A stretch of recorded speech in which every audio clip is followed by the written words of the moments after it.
now it shifts from the light of the day to the darkness. You could do it around sunrise as well if that's better fit for you. But sit down with a notebook, light candles, make tea or hot cocoa or a glass of wine, and really respect now it's shifting. And it's a magical moment. Welcome to the Stories Cafe podcast, the espresso version of Stories Cafe, offering quick, enriching moments of reflection on literature, cinema, archetypes, philosophy, and the art of living deliberately. Just like a perfectly crafted espresso at a Parisian cafe, each episode is a brief pause for you to submerge yourself in something invigorating and fulfilling. I'm Annette, course creator, internationally published author, and wanderer at heart. So cozy up as we explore the powerful world of stories, how they shape our lives, and teach us the art of living deliberately. If I were to structure my entire year around anything, it would not really be around New Year's Eve, and it wouldn't be around the time where I choose my summer vacation. It would be around these 4 dates of the year: the spring equinox, the summer solstice, the autumn equinox, and the winter solstice. The winter solstice is the shortest day of the year, and that means that the sun rises later and the sun sets earlier, so we have the fewest amounts of light hours or light minutes during the day of any day of the year. And one of the magical things about the winter solstice, which I'll be talking about in a second, is that that's when it turns around, because it's almost like a paradox. That date, it's the shortest date of the year, so it stands both for the ultimate darkness, but it's also the beginning of the hope, because that is the day when it changes, so that the next day the days will start getting longer. And by the time we reach the spring equinox, the light and the dark are equal length. And that means the number of light hours and the number of dark hours are exactly the same. And after that, again, the days keep getting lighter and lighter. By the time we get to the summer solstice, which is almost identical to midsummer, that will be the longest day of the year. That means you all know that. We're all looking forward to that time of year, especially here in Scandinavia, where we have those long days. So we have lots of light, and the darkness is the shortest amount of the entire year. And again, it's a paradox, because that day it shifts again. I'm almost a little bit sad that day, because I know that starting tomorrow, the days will start getting shorter. And again, after summer solstice, the darkness starts gaining power. By the time we get to the fall equinox, again, the two are the same length.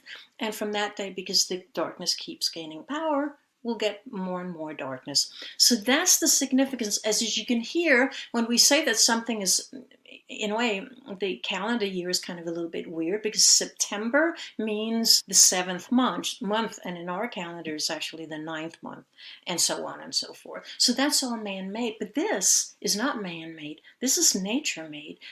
And to me, the real magic about these 4 dates is that you can feel that energy of light and darkness. You can feel it shifting. And because the winter solstice, the time we're fast approaching now, is the shortest day of the year, if we want to respect that, we should respect the darkness.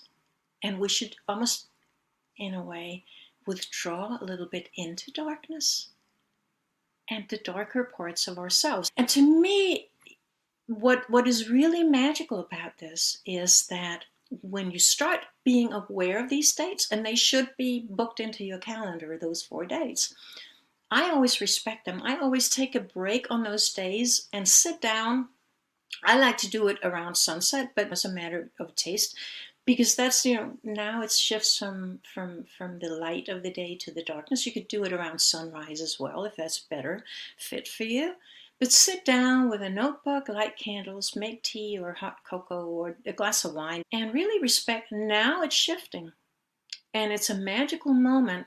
When I was little, when I was a child, every year at the winter solstice, we had to show up at school before sunrise, and which in Scandinavia is not that difficult in summer.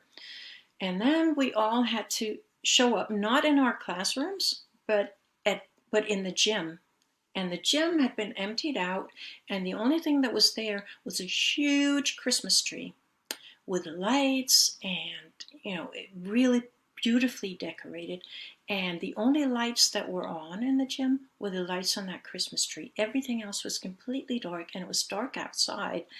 So we were standing there, and the principal of the school asked us to take a few minutes to really respect that this is the shortest day of the year. This is the day where the magic of the darkness is most powerful. And we did that every single year. And I never forgot that. I mean, obviously, you all know me well enough to know that would appeal to me even as a kid. That is insane. That's really wonderful.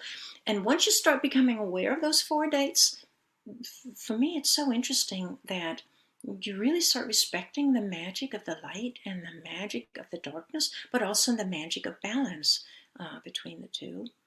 And realizing I cannot live my life during the winter half of the year. The winter half is then from the fall equinox to the spring equinox.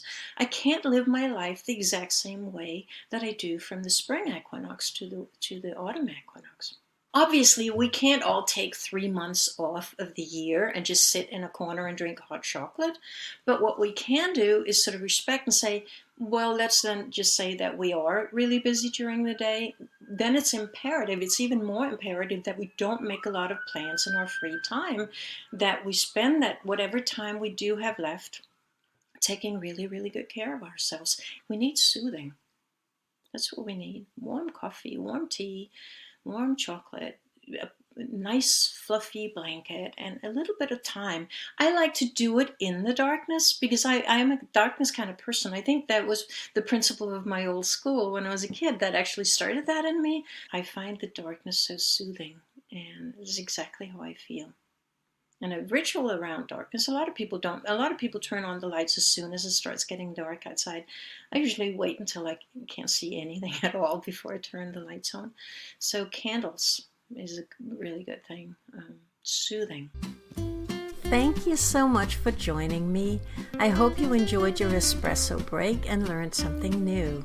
If you're eager to dive deeper into the world of stories and ideas, be sure to hit the follow button in Spotify or the plus button in Apple Podcasts so that you get each new episode straight to your podcast app.